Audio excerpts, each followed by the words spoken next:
말씀은 능력입니다. 말씀을 읽을 때 믿음으로 큰 소리로 읽으시고 선포하시고 말씀을 들을 때 아멘으로 응답하시기를 바랍니다. 생명의상 8월 7일 본문 창세기 3장 14절부터 24절 말씀 중 21절 한 절만 함께 합독하겠습니다. 여호와 하나님이 아담과 그의 아내를 위하여 가죽옷을 지어 입히시니라. 이는 살아계신 하나님의 말씀입니다. 아멘. 하나님 아버지 그렇습니다. 하나님의 말씀이 하나님께서 아담과 그의 아내 하와를 위해서 가죽옷을 지어 입히신 사건을 통해서 오늘도 우리에게 하시고자 하신 말씀 우리의 심령 가운데 잘 박힌 것처럼 들려 주옵소서. 오늘도 함께하는 우리 성도님들 복된 발걸음 삼아주시고 은혜 되게 하옵소서. 하나님, 육신의 연약함을 안고 있던 우리 박성은 성도, 박남은 성도 오늘도 함께 예배드릴 수 있는 은혜가 기적입니다. 하나님이 함께 하시고 믿음으로 도전케 하옵소서. 또 함께 예배드리는 귀한 성도님도 은혜 주시고 말씀에 도전받게 하옵소서. 응답받게 하옵소서. 말씀하여 주실 것을 믿고 예수님 이름으로 기도드리옵나이다. 아멘. 아담과 하와가 죄를 짓고 무화과 나무 잎사귀로 치마를 만들어 입고 나무 사이에 숨었습니다. 창세기 3장 7절은 이렇게 기록하고 있습니다. 봅니다.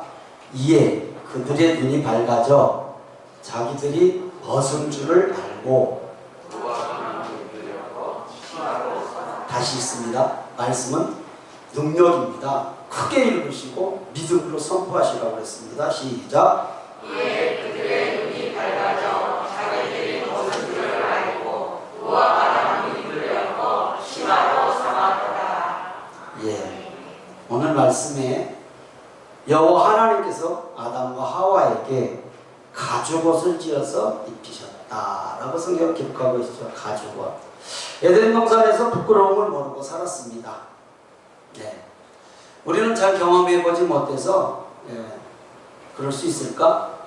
그런데 하나님께서 이 부끄러움을 모르는 아담과 하와에게 한 가지 딱 약속을 하시죠. 이것만은 하지 말라. 금하시는 것이 있죠. 우리가 잘 아는 선악과입니다. 선악과. 이것을 따먹었습니다. 따먹음과 동시에 벗고 있는 것이 부끄러운 것이 보인 거예요. 말씀을 어김으로 죄를 보는 눈이 열렸단 말이에요. 이 경계를 딱 그어놓고 하지마, 어린아이들에게 하지마. 더 하고 싶어요 사람이. 더 하고 싶어. 하지마 하고 그 선을 안 넘어가면 평안합니다. 하고는 싶어도. 근데 하지마를 하면 그다음부터는 콩닥콩닥. 예. 느끼죠 본인도. 그러니까 죄가 보는 거예요. 말씀을 어김으로 경계선을 넘음으로 죄를 보는 눈이 열렸단 말입니다.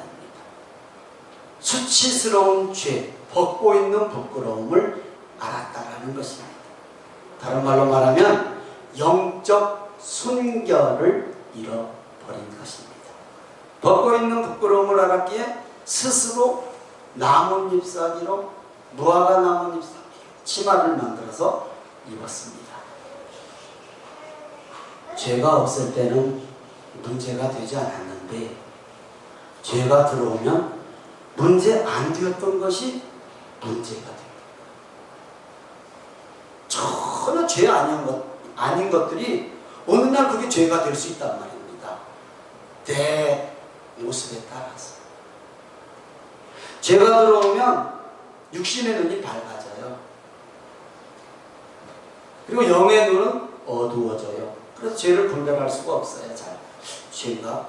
다들 그렇게 살잖아. 다들 저렇게 사는데 뭐 이게 죄야? 예전에는 아니었거든요. 예전에는 그냥 마음이 졸이고 정말 편하지 않았는데 죄를 말씀을 하나하나 어기다 보면 그냥 뭐 다들 그러고 사는데 뭐 이렇게 생각한단 말이죠. 인류의 타락은 유혹으로부터 시작됐습니다. 유혹을 어떻게 다가오는가? 예, 유혹을 어떻게 보아야 이길 수 있는가? 다가오는 걸 알아야죠. 유혹이 드라큘라 같이 다가오면 누가 그걸 만나요? 입에다 칼 물고 피 흘리고 산바르고 나한테 다가오면 그걸 누가 만나냐고 도망가든지 피하든지 어떤 방법을 취하지. 절대 유혹은 드라큘라 같지 않은단 말입니다. 당시 에덴 동산에 전혀 거리낌 없는 짐승인 뱀을 이용했죠. 그렇죠. 지금이야 뱀이 징그럽지만 그 당시에는 에덴 동산에 하나님께서 창조하신 피조물이었거든요. 전혀 징그러운 게 아니란 말이죠. 근데 이 뱀이 간교했다. 뱀이 그렇게 성경 기록하고 있잖아요. 그러니까 이 뱀을 이용한 거예요, 사탄이. 사탄은 우리가 잘 알듯이 친근하게 접근합니다. 아주 분별하지 못하도록 접근한단 말입니다. 달콤하고 아주 기분 좋게 접근한단 말입니다. 지성적이고 상식적이고 다 그러는데 뭐 그럴듯한 방법으로 얼마든지 타협이 가능한 방법으로 접근한다는 것을 기억해야 합니다. 예, 그래서 창세기 3장 6절 3번절에는 이렇게 기록하고 있어요. 같이 읽습니다. 시작. 여자가 그 나무를 본즉 먹음직도 하고 보암직도 하고 지혜롭게 할 만큼 탐스럽기도 한 나무인지라. 본즉 먹음직스러워요. 죄는 아무런 거리낌이 없단 말이죠. 또 보암직도예요. 보면 볼수록 좋아, 탐스러워. 또 지혜롭게 할 만큼 사람을 끌어요. 죄라는 것이 이래요. 달콤하다고요. 죄가 기분 좋다고요. 그래서 빠지지. 드라큘라같이 죄가 다가오면 누가 그것을 만나고 접근하겠어요. 절대 그럴 리가 없죠. 아주 좋아요. 죄가 달콤하고, 다시 말씀드립니다. 달콤하고 기분 좋고 세상이 내 것 같고 얼마든지 타협하고 아무런 문제가 없어요. 다른 사람이 봐도 타당하단 말이에요.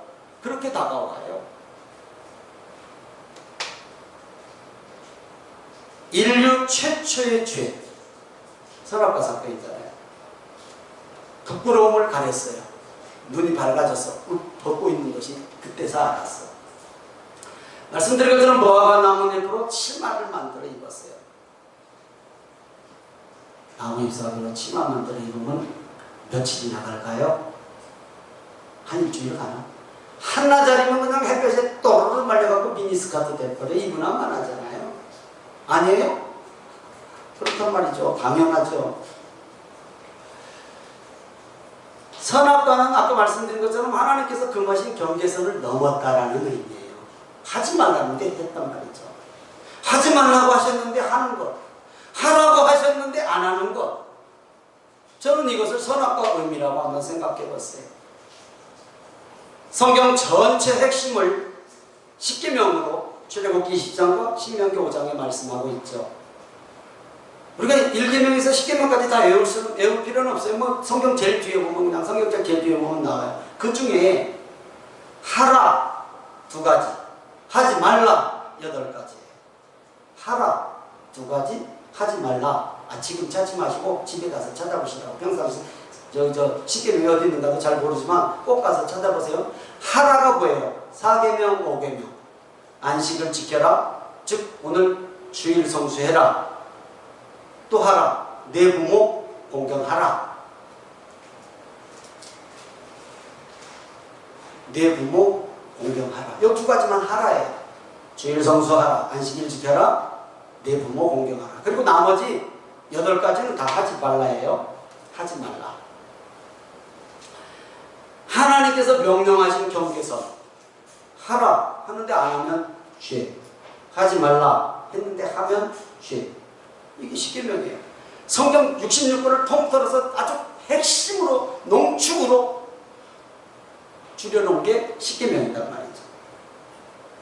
이것을 범했기 때문에 이 경계선, 선악과 부분을 딱 그어놓고 따먹지 말라고 했는데 따먹은 아담과 하와를 에덴 동산에서 쫓아내셔요. 죄에 대한 하나님의 벌입니다. 당연히 벌이죠. 그런데 하나님께서 그냥 쫓아내지 않고 오늘 21절 말씀처럼 가죽 옷을 지어서 입혀서 쫓아냈어요. 이놈의 자식들 죽어라 할 것 같으면 그냥 쫓아내지 뭘 또 가죽 옷까지 만들어서 입히셔요. 원어 의미를 보면 21절에 가죽 옷을 지어 만들었어. 예수님께서 하나님께서 친히 가죽 옷을 만들었다고 표현되어 있죠. 지어. 이 지어의 말씀과 창세기 1장에 보면 모든 피조물을 만드사 이런 단어가 몇 개가 나오죠. 히브리어로 아사라고 하는데 이 원어적 의미가 같아요.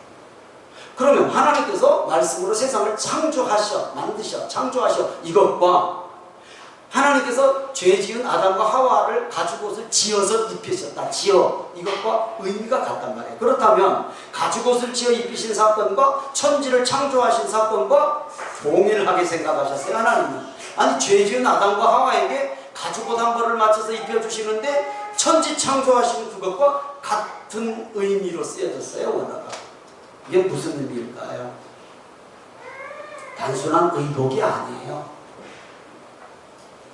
장차 예수님께서 이 땅에 오셔서 입혀주실 의의 옷, 생명의 옷, 은혜의 옷을 이미 창세기에서 입혀주셨음을 믿습니다. 왜냐하면 이 가죽옷을 만들려면 분명히 짐승 하나가 죽었어야 돼요. 죽지 않고 어떻게 가죽이 나와요? 어린 양이 죽었겠죠. 양을 잡았겠죠. 성경은 짐승 얘기는 안 나오죠. 어린 양을 잡았겠죠.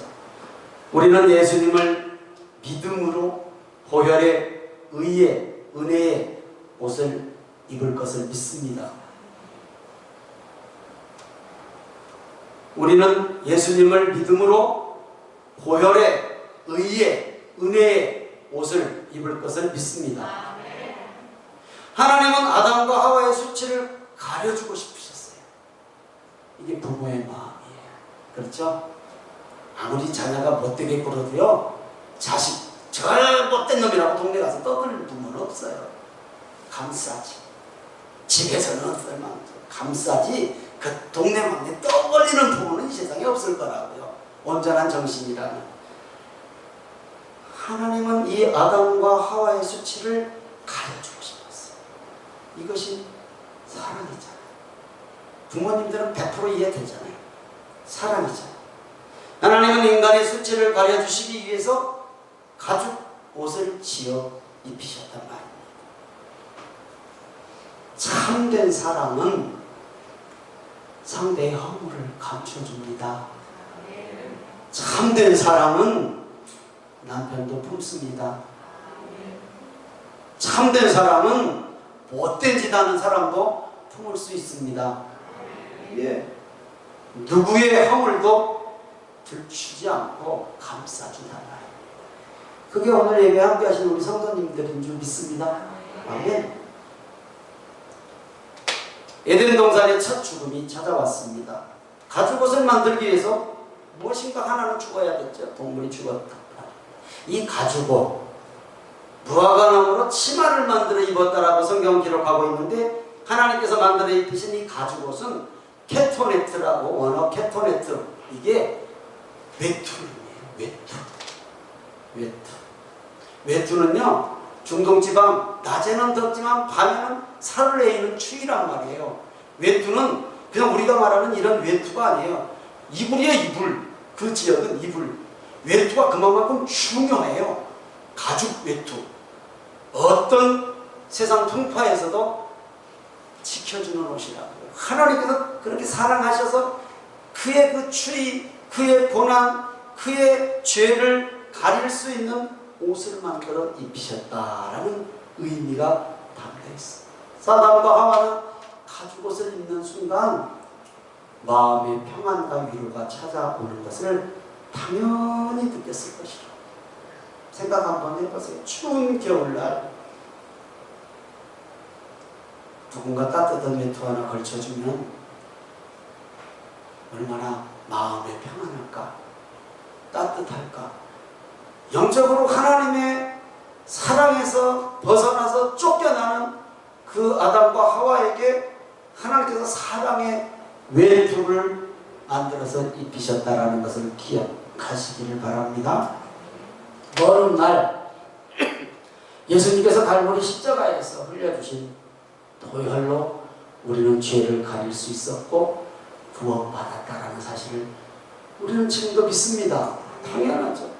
이 이후에 먼 날 하나님이 예수님을 보내셔서 그 일을 하셨죠. 아담과 하와는 예수님의 십자가는 몰랐을 것입니다. 당연히 당시. 그러나 가죽옷을 입는 순간 제사라는 것을 깨달았을 것입니다. 제사. 나를 위해서 저 짐승을 죽는구나. 제사. 모든 죄가 예수님의 보혈로 사함받을 수 있다는 놀라운 사실이 여기서부터 시작될 것입니다. 모든 죄가 예수님의 보혈로 사함받을 수 있다는 것이 여기서부터 시작된 것입니다. 이것이 하나님의 사랑입니다. 하나님의 사랑은 우리의 허물과 실수를 덮어주는 것부터 시작합니다. 아멘이죠. 죄를 졌다고 해서 내치는 것이 시작이 아니라 우리의 허물을 덮어주시고 품어주시는 것부터 시작됩니다. 이것이 하나님의 사랑이다라는 것을 꼭 기억하시기를 바랍니다. 오늘 예배에 함께 하신 성도님들이 누군가를 사랑하면 하나님께서 나를 사랑한다라는 사실을 깨닫기를 주님의 이름으로 축원합니다. 우리가 우리에게 죄 지은 자를 사하여 준 것 같이 우리 죄를 사하여 주시옵고. 어디서 많이 들어본 것 같지 않습니까? 주기도문이잖아요. 우리가 우리에게 죄 지은 자를 사하여 준 것 같이 우리 죄를 사하여 주신단 말입니다. 여러분, 얼마든지 우리도 책망하고 비판하고 정죄할 대상들이 우리 주변에 있습니다. 내 마음에 안 드는 사람들 있습니다. 그러나 주기도문에서 말씀하신 것 같이 우리가 우리에게 죄 지은 자를 사하여 준 것 같이 우리 죄를 사하여 주시면, 사하시면, 용서하시면 하나님께서 나를 사랑하신다는 사실을 꼭 기억하시기를 주님의 이름으로 축원합니다. 사랑할 만한 사람을 사랑하는 것은 누구나 할 수 있어요. 누구나 할 수 있지 않습니까? 나를 사랑하는 사람을 누가 못 사랑해? 나를 좋아하는 사람을 누가 못 좋아해? 전도도 마찬가지입니다. 나하고 맘맞은 사람 만나면 그게 무슨 전도냐고. 그 사람 교회에서도 만나는데. 아니요. 전혀 신앙적으로 나와 하나 될 수 없는 사람에게 찾아가서 섬기고 뭐라도 사갖고 가서 주고 그래야 한 사람이 돌아오는 거지. 맨날 교회에서 보는 사람 만나고 그 사람들하고 만나서 밥 먹고 차 먹고 그게 무슨 성도의 본분이요. 필요하죠. 그러나 전도는 그렇게 하는 게 아니잖아요. 사랑할 만한 사람이 아니라 사랑할 수 없는 사람도 하나님의 사랑으로 사랑할 수 있는 것이 하나님을 믿는 성도들인 줄 믿습니다. 아멘. 창세기 3장 22절 23절입니다. 시작. 여호와 하나님이 이르시되 보라, 이 사람이 선악을 아는 이에 우리 중 하나가 되었으니 그가 그의 손을 들어 생명나무 열매로 따먹고 영생을 얻으라 하시고. 여호와 하나님이 에덴 동산에서 그를 내보내 그의 근원이 된 땅을 알게 하시니라. 하나님은 아담과 하와를 사랑하셔서 쫓아내시면서 영원한 죽음만은 피하게 하셨습니다. 영원한 죽음만은 피하게 하신 것이 생명나무 접근을 막았어요. 생명나무 열매를 따먹을까 봐서 거기는 이제 24절이 나오지만 화염검을 들고 지키게 했죠. 죄사함이 없이 생명나무 열매를 먹으면 영원한 저주가 임하기 때문에 그래서 에덴 동산에서 1차 쫓아내고 아담과 하와를 살리시기 위해서 화염검을 들고 생명나무를 지켜요. 이것은 그들을 오지 마라, 너희는 버렸다가 아니라 오면 죽기 때문에 못하게 합니다. 오면 죽기 때문에. 이건 부모의 마음이죠. 당연하잖아요. 부모의 마음이죠. 가면 죽는데 그 길을 가게 할 부모가 어디가 있겠습니까?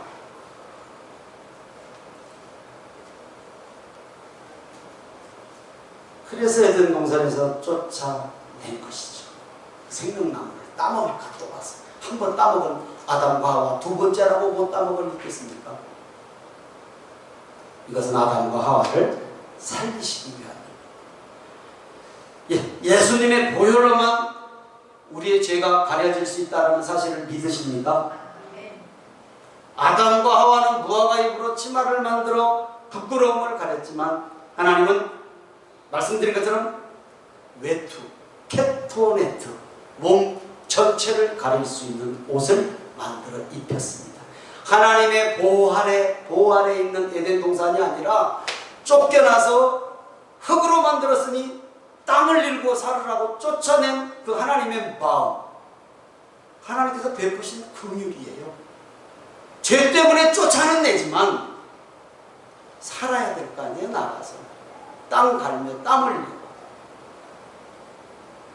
죄 없는 짐승이 죽어 피를 흘렸다고 말씀드렸습니다. 그 대가로 죄를 가릴 수 있었습니다. 그러나 죄를 지었기에 다시는 에덴 동산에서 살 수는 없었다는 것이죠. 그래서 죄의 대가로 에덴 동산에서 쫓아냈지만 그들을 지키셨다는 거예요. 하나님께서 지키셨어요. 영원한 죽음과 분리시켜놨어요. 영원한 죽음에는 못 가도록 딱 그 선을 또 그어놨어요. 에덴 동산을 굳게 닫으셨어요. 다시는 못 들어오게. 창세기 3장 24절입니다. 시작. 이같이 하나님이 그 사람을 쫓아내시고 에덴 동산 동쪽에 그룹들과 두루두는 불칼을 두어 생명나무의 길을 지키게 하시니라. 절대 그 길 못 들어오게 딱 닫고 지키셨어요. 하나님과 교제가 단절된 인간이 다시 에덴 동산에 들어올 수 없게 만들어 죄를 지었기 때문에 먼 훗날 예수님을 이 땅에 보내주심으로 하늘 에덴의 문을 활짝 열어놓으시고 인간들로 하여금 예수 그리스도를 믿음으로 들어갈 수 있는 은혜를 베푸셨다는 사실을 여러분 기억하시고 믿어지는 은혜가 있기를 주님의 이름으로 축원합니다. 다시 말씀드립니다. 예수님을 이 땅에 보내주심으로 하늘문을 활짝 열어놓으시고 인간들로 하여금 예수 그리스도만 믿기만 하면 다시 에덴을 들어갈 수 있다는 것, 하나님 나라를 들어갈 수 있다는 은혜를 베푸셨다는 사실을 꼭 기억하시기를 주님의 이름으로 축원합니다. 우리의 죄로 인해 하나님께서 분리를 시키시지만, 죄로 인해서 분리는 시켰지만 결국은 새 생명의 길을 준비하셨다라는 것입니다. 그리스도의 보혈의 공로로 성결하게 된 성도는 장차 회복될 아버님, 새하늘과 새 땅, 영광스러운 천국 백성이 될 것이기에 하나님은 이미 창세기에서 그 문을 닫으시고 그 길을 예비하셨다는 사실을 꼭 기억하시기를 주님의 이름으로 축원합니다. 2000년 전 죽을 수밖에 없었던 우리의 죄를 위해서 예수님을 보내주셨음을 믿습니까? 믿습니까? 마태복음 20장 28절입니다. 시작. 인자가 온 것은 섬김을 받으려 함이 아니라 도리어 섬기려 하고 자기 목숨을 많은 사람의 대속물로 주려 함이니라. 우리를 위해서 죽으러 이 땅에 오셨다라는 것입니다. 가죽옷을 지어 입히신 것은 제사를 의미합니다. 제물이 죽었잖아요. 하나님께서 아담과 하와의 죄를 씻어 주시기 위해서 제사를 예비하신 거예요. 하나님의 아들 예수 그리스도께서 인간의 모든 죄를 대신하여 갈보리 십자가에 돌아가시고 피 흘리시는 영원한 속죄를 이름으로 인간의 모든 죄를 용서해 주시는 놀라운 역사가 바로 이 가죽옷을 입히시며 우리를 하나님의 자녀로 다시 회복시켜 주심을 믿으시기를 주님의 이름으로 축원합니다. 말씀 마칩니다. 하나님은 우리가 돌아오기를 원하십니다. 하나님은 우리가 돌아오기를 원하십니다. 복받고 회복되기를 원하십니다. 무화과 나뭇잎 옷을 벗기시고 가죽 옷을 입히시며 우리를 하나님의 자녀로 다시 회복시키시기를 원하십니다. 아멘. 그래서 우리는 예수님 앞에 나와야 돼요. 예수님께 나와야 돼요. 예수님께 나오시기를 바랍니다. 예수님이 지어주신 새 옷을 입으시기 바랍니다. 지금까지 힘들고 어두웠던 인생의 고통의 삶을 벗어버리고 하나님이 주시는 은혜요, 깨끗하고 정결한 옷, 십자가의 보혈로 물들인 옷, 새롭게 변화되는 옷을 입고 여러분 영원한 하나님의 나라 낙원을 소망하며 사시기를 바랍니다. 에덴은 낙원이거든요. 에덴은 낙원. 그래서 우리가 신앙생활을 하면서 목적이 뭐야 돼요? 에덴 회복이에요. 에덴. 다시 에덴으로 우리는 들어가야 돼요. 그것이 궁극적으로 우리가 죽어서 가는 천국을 말하는 것이지만, 아니요, 이 땅에 살면서도 에덴으로 돌아오시기를 바랍니다. 에덴으로 욕심 많게 여러분만 돌아오지 마시고 아직까지 에덴을 모르는 사람들을 붙들어 매서 에덴 교회로 오시기 바랍니다. 에덴은 천국을 얘기하는 거예요. 회복을 얘기하는 거예요. 성도님들의 인생이 낙원되기를 주님으로 축복합니다. 그래서 하나님은 저와 여러분 같은 죄인을 살리셨습니다. 저와 여러분은 죽을 수밖에 없는 죄인이었지만 예수님을 믿고 구원받은 하나님의 백성입니다. 죄인이었습니다. 아멘. 찬양하며 성찬에 참여하겠습니다.